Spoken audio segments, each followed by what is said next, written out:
नमस्कार दोस्तों, स्वागत है आपका। आप देख रहे हैं न्यूज भारती और मैं आपके साथ मदन मोहन। साथियों, राजधर्म का एक और नया एपिसोड लेकर मैं हाजिर हूं। सबसे पहले मैं बात करूंगा 5 जांबाज शहीदों के बारे में। आज सुबह जब ये खबर देखा तो पहले तो विश्वास नहीं हुआ, लेकिन जब प्रधानमंत्री मोदी जी का ट्वीट देखा तो अनायास इस पर विश्वास करने का मन किया।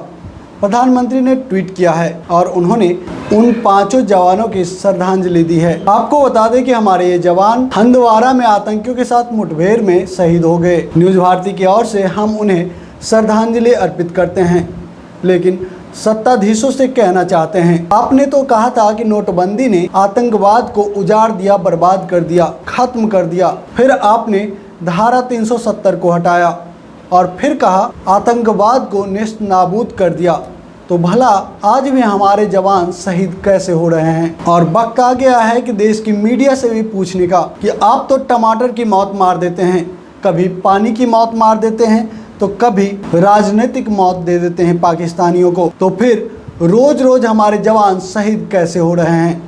आपको इसका जवाब अपने अलायंस पार्टनर से पूछ लेना चाहिए और फिर देशवासियों को बताना चाहिए कि आखिर खामी कहाँ रह जाती है। कहीं यह सब भी नेहरू की ही तो देन नहीं है। दोस्तों, अगली खबर हम मोदियाबिंद ग्रसित मानसिकता के लोगों के मस्तिष्क पर श्रद्धांजलि देते हुए अर्पित करना चाहते हैं। दरअसल ये खबर आई है यूएई से। जो लोग देश में बैठकर देश को तोड़ने की बात करते हैं, हिंदू मुसलमान, मंदिर मस्जिद, कब्रिस्तान पाकिस्तान करते हैं, उन्हें ये देखना चाहिए, समझना चाहिए कि पूरा दुनिया, जैसा कि हमारा हिंदू धर्म भी कहता है, पूरी दुनिया एक परिवार है। ठीक उसी तरीके से हमें भारत के अंदर भी आपस में भाईचारा के साथ रहना चाहिए।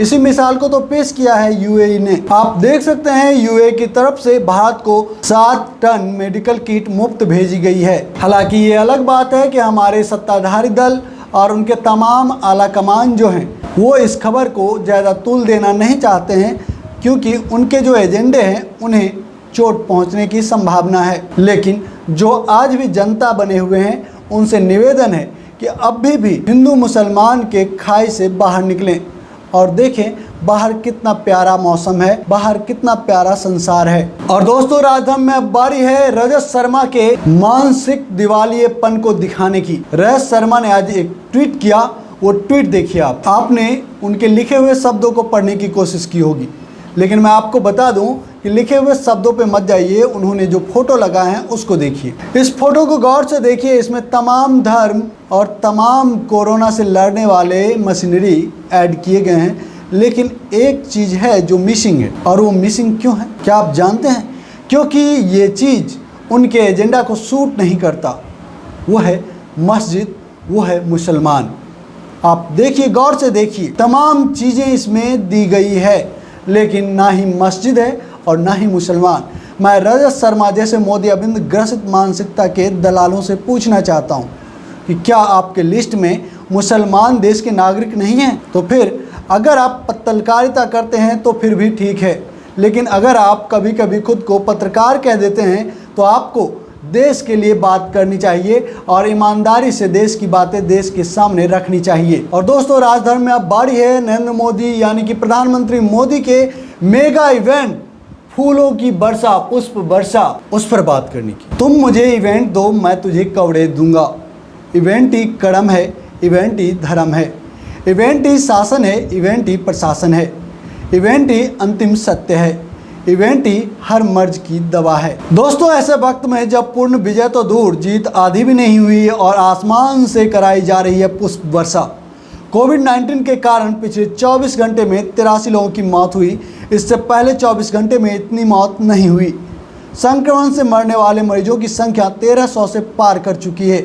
क्या यह हर्ष और उल्लास का समय है कि हम आसमान से पुष्प वर्षा करें, और वो भी सेना को आगे करके, ताकि सेना के नाम पर सारे सवाल देशद्रोही बताए जाने लगे। यहाँ पर बड़ा सवाल है कि लॉकडाउन के दौरान हमने क्या हासिल कर लिया जिसके कारण पुष्प वर्षा करने की जरूरत आन पड़ी। हाँ, संक्रमितों की संख्या धीरे से बढ़ रही है, लेकिन बढ़ तो रही है, लेकिन क्या इतनी धीमी गति से बढ़ रही है कि हम पुष्प वर्षा करने लग जाएं? 3 मई की सुबह स्वास्थ्य मंत्रालय के बुलेटिन के अनुसार संक्रमित मरीजों की संख्या 39,980 हो चुकी थी।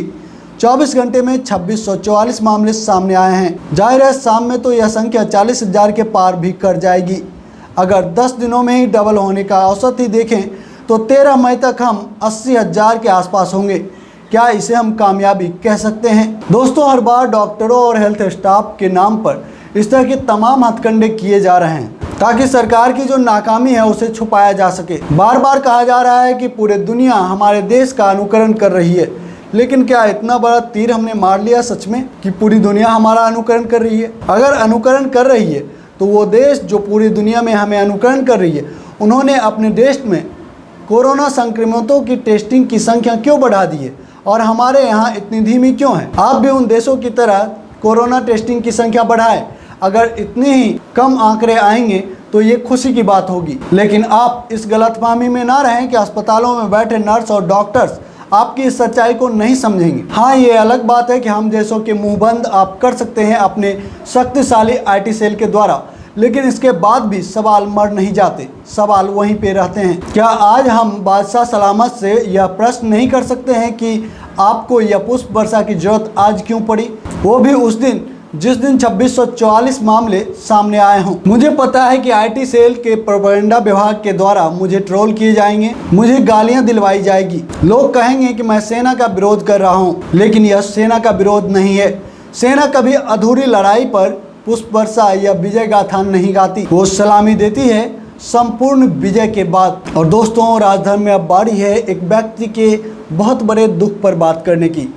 ये महानुभाव हैं सुदर्शन न्यूज वाले। इनका कहना है कि कोरोना प्रभावित जोन के रंगों को निर्धारित करने पर मुझे सख्त आपत्ति है। जहां सबसे ज़्यादा पॉजिटिव है वो रेड नहीं बल्कि ग्रीन जोन कहा जाए। मेरा ऐसा मानना है कि सरकार इनकी आपत्ति पर संज्ञान ले, साथ ही इनके आसपास के पेड़ पौधों पर भी नारंगी रंग का छिड़काव करवाए। साहब के लिए हरे के बजाय नारंगी रंग की सब्जियां उगा कर दी जाए। सावन के महीने में इन्हें किसी नारंगी रंग की कोठरी में क्वारंटाइन किया जाए ताकि इन्हें प्रकृति का हरा रंग ना दिख पाए। और दोस्तों, अब बारी है इस तस्वीर को देखने की। कुछ समझ रहे हैं ये भीड़ किस लिए है? ये फिजिकल डिस्टेंसिंग का पालन करते हुए अनुशासित तरीके से किस लिए लोग लाइन में लगे हुए हैं नहीं पता। देश की अर्थव्यवस्था को सुधारने के लिए मोदी सरकार का मास्टर स्ट्रोक खुलवा दिया सभी अंग्रेजी शराब की दुकानें। तकरीबन सभी राज्यों ने शराब की दुकानों को खोलने की अनुमति दे दी क्योंकि आर्थिक हालात बहुत खराब हो गए हैं। मतलब साफ है, हम जिन्हें बेवड़े समझते थे आज वो देश की अर्थव्यवस्था के चौथे स्तंभ निकले। ये ठीक वैसा ही है। पहले जो बच्चे घर में बैठे रहते थे उन्हें हम निकम्मा कहा करते थे, लेकिन आज जो बेटे घर में बैठे होते हैं उन्हें हम समझदार कहते हैं। और दोस्तों, राजधानी में अब बारी है फेक न्यूज का। जी हाँ, देश के बड़े और सम्मानित कारोबारी रतन टाटा भी फेक न्यूज का शिकार हो गए। ये बात उन्होंने ट्विटर पर साझा की। उन्होंने लिखा, ये शब्द मेरे द्वारा नहीं कही गई है, इसे मैं फेक न्यूज कह सकता हूँ, लेकिन आपके लिए जरूरी है कि आप किसी भी खबर के लिए उसके सोर्स का पता जरूर लगाएं। किसी कोटेशन में मेरी तस्वीर होना इस बात की गारंटी नहीं है कि इसे मैंने ही बोला है। ये कोई नया नहीं है, इसे कई लोग फेस कर रहे हैं। अब मैं आपको सुनाता हूँ कि इस तस्वीर के साथ लिखे क्या गए हैं, जिस पर सम्मानित बिजनेसमैन रतन टाटा ने आपत्ति जताई है। रतन टाटा का संदेश, 2020 जीवित रहने का साल है, लाभ हानि की चिंता ना करें। जमशेदपुर, व्यावसायिक पेशेवरों के लिए टाटा ट्रस्ट के चेयरमैन रतन टाटा ने लघु संदेश जारी किया है। इसमें उन्होंने व्यापार करने वाले, उद्योग संचालित करने वाले को प्रेरित किया है। अपने लघु संदेश में रतन टाटा ने कहा कि व्यापार की दुनिया के मेरे प्रिय दोस्त, 2020 बस जीवित रहने का वर्ष है। इस साल आप लाभ और हानि के बारे में चिंता मत करें, सपने और योजनाओं के बारे में बात ना करें। इस वर्ष अपने आप को जीवित रखना सबसे महत्वपूर्ण है। जीवित रहना एक लाभ बनाने जैसा ही है। आप देख रहे हैं, ये सरासर मोदी सरकार की नाकामी छिपाने का हथियार है। ये फेक न्यूज़ साधारण नहीं है, ये एक बहुत बड़ा प्रोपेगेंडा मशीनरी का खतरनाक हथियार है जो सरकार को आत्मरक्षा के लिए उनके IT सेल के द्वारा जारी किए जाते हैं। आप सबसे भी निवेदन है कि इस तरह की किसी भी खबर को देखने के बाद अगर आपको उस पर विश्वास करने का मन करता है तो पहले आप उस न्यूज़ के सोर्स का पता लगाएं कि आखिर ये कहां से आया और इसकी सच्चाई क्या है। और दोस्तों, वीडियो के अंत में अब बारी है शिवराज सरकार की महिमा मंडन करने की, और इसमें बड़ा योगदान है प्रधानमंत्री जी का, क्योंकि अगर उनका शौचालय ना होता तो पता नहीं शिवराज सरकार ये काम भी कर पाती कि नहीं कर पाती। आप ये पहले तस्वीर देखिए। मध्य प्रदेश के गुना में एक मजदूर परिवार को शौचालय में क्वारंटीन किया गया। आप समझ सकते हैं समाज की सबसे मजबूत और आखिरी कड़ी की हमारे लोकतंत्र में क्या हैसियत है। आप देख सकते हैं इस तस्वीर में किस तरीके से एक शौचालय के अंदर हमारा मजदूर बैठ के खाना खाने को मजबूर है। अगर आपके पास क्वारंटीन करने की व्यवस्था नहीं थी तो आप उस व्यक्ति को उसके घर में ही क्वारंटीन के पालन करने की बात कह सकते थे, लेकिन इस तरह की तस्वीर सामने आना कहीं से भी एक लोकतंत्र के लिए अच्छी बात नहीं है। और ऐसे सरकार जो अभी अभी दूसरों की सरकार को गिराकर वापस सत्ता में आई है, उसके लिए तो और भी शर्मनाक है। और सबसे शर्मनाक तो उस व्यक्ति के लिए है जो जनता की सेवा करने के लिए लालायित था।